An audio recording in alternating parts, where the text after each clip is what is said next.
Hi guys, in this video, I will show you how to get money off a closed Cash App account. So let's get started.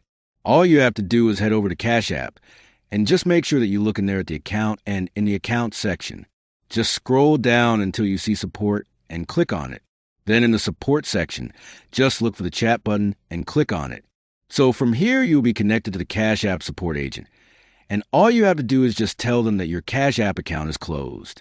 They will give you their reasons why your account is closed, and they may even give you step-by-step solutions and how you can easily get your Cash App account back.